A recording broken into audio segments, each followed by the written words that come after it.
It seems like the digital world we live in can get overwhelming at times, and while some devices are meant to save us a little bit of time and a little bit of stress, could we be actually getting stressed out because of those devices? Joining us now is a speaker, author, and nationally recognized mental health expert, Maja Kazazic. And Maja, it is great to talk to you this morning here on Indiana in the Morning. Thank you for having me. So we've been living essentially in this time of COVID. We've been living most of our life in a digital world. We've been working remotely from home a lot of times.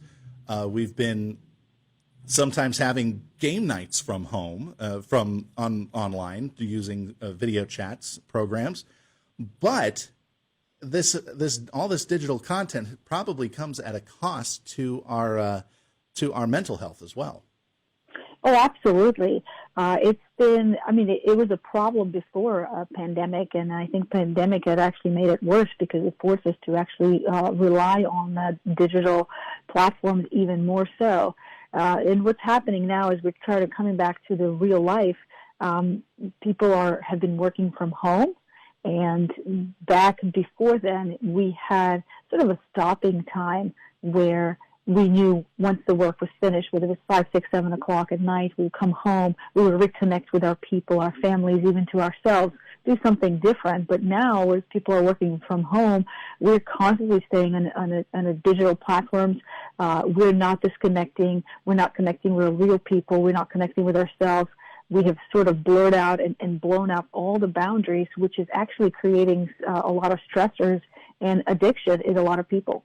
I can relate to this in some form because whenever the COVID-19 pandemic hit, a lot of the places that I go to cover our meetings for our news schedule have switched to virtual meetings over Zoom, over Google, whatever.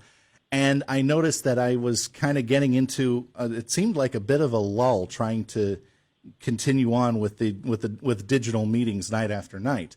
So overload is definitely possible. So but talk about the importance of trying to balance the digital life that we have been forced to lead over the last few months, over the last year and a half, with getting back now into the real world and maintaining touch that way and trying to keep that all balanced.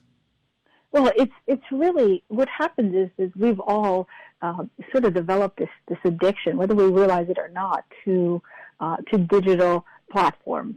It's what happens is in our mind we create chemicals that make us happy. You know, whenever you go to Facebook or you go to TikTok and look at certain videos and get connected, you get the little kind of hit of dopamine that you really enjoy. Mm-hmm. So you start missing it after a while. So what we need to do is we need to balance that out. This addiction we need to stop. And the best way to do that is prioritize self-care. And to do that is creating a time, space for yourself, saying that from this hour, I will disconnect. What I do personally is once a month I pick a day where I do not carry my phone with me for 24 hours. Mm-hmm. It's a really, really interesting test to see how addicted you really are to the technology. And that's something that I think everybody should practice, limiting yourself to a certain period where you will practice self-care, reconnect with your family, and same thing also with the children. We need to start implementing parental controls, and not just parental controls. A lot of parents put parental controls and say, well, I don't want them to watch mature content. But we need to also put parental controls around the amount of time that they spent, and that's being balanced with how much is on digital media, and that includes PlayStations, video games, and things like that, VR headsets, and then balancing it out with the real life activities where they actually go and socialize with friends and things like that. Yeah, I actually remember, this was when you mentioned that, I actually remembered a device, a tablet for kids that actually kept track of how much time the kids were on, and then it would put this animation on the screen. I need to work my brain. I need to get away from this. I'll see you later, or something like that. And trying to make it as humorous as they could for the kids, but there's a very serious side to that because, as we mentioned, overload can be pretty harmful. Talk about from the adult perspective. I mean, we've talked about it from the kids' perspective, but as adults, we're kind of expected, I think, to be able to handle this a little bit better. But really, have we been able to, as adults, be able to handle this better? Well, honestly, I don't think we've been. I think we've been lying to ourselves that we are handling it better. I think we're better explaining it to ourselves and justifying it. But I think at the end of the day, we're human, and when those dopamine hits come in on a regular basis, we get addicted. I mean, this speaks definitely to our primal brain, and we're reacting to it. What we're not realizing is this: it's like this slow addiction to that's been happening that we're not stopping. And I think for every adult to test out and leave their phone for 24 hours, I challenge anyone here to leave their phone for 24 hours. Go talk to your people. I understand some people might have kids and things like that, and there are ways to get around that and plan it. But select a period of time to handle it, and that will tell you really clearly how addicted you really are. So I personally do not believe that as adults we have handled it as good as we could have. We're talking with Maja Kazazic, who is a speaker, author, and nationally recognized mental health expert. We're talking about being overwhelmed in our digital world these days and the fact that it has been multiplied through the COVID-19 pandemic, with people forced to work remotely, forced to work a lot on computers and through video chats and things like that. Maja, is there room? I've actually held some game nights, some trivia nights with my friends over video chat. Is there room, I guess, in this self-care diet, if you to just have fun, to do a game night like that where you're still interacting with people, even though it isn't in a face-to-face way? But is that a healthy thing, to just have a night where you don't have to worry about work, you don't have to worry about commitments, you just go out there, you just talk with your friends or play games? Absolutely, and there is certainly benefits to technology, and I enjoy it.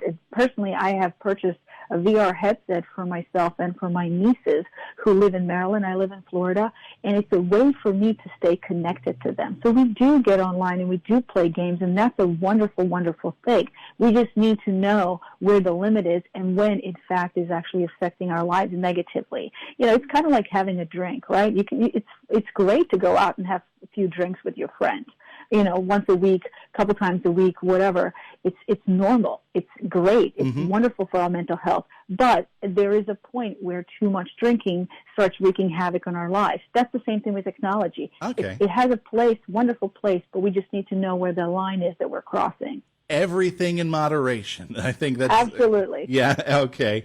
What are some things that people should do maybe when they are on this day of digital detox? Because I've seen everything from just going out and taking a walk in the woods to sitting and meditating. So what would you recommend? Sitting in the woods and meditating and getting grounded and reconnecting with nature is definitely number one way to take care of yourself, to balance yourself, to reconnect. It's really, really important. And I really hope that the listeners can understand the importance of self-care, that self-care does not mean that you're selfish. It's crucial. In order for us to help anyone, we have to take care of ourselves first. That's number one thing. The second thing that I would add on to that is two more things that I would add. One is the turning off notifications, right?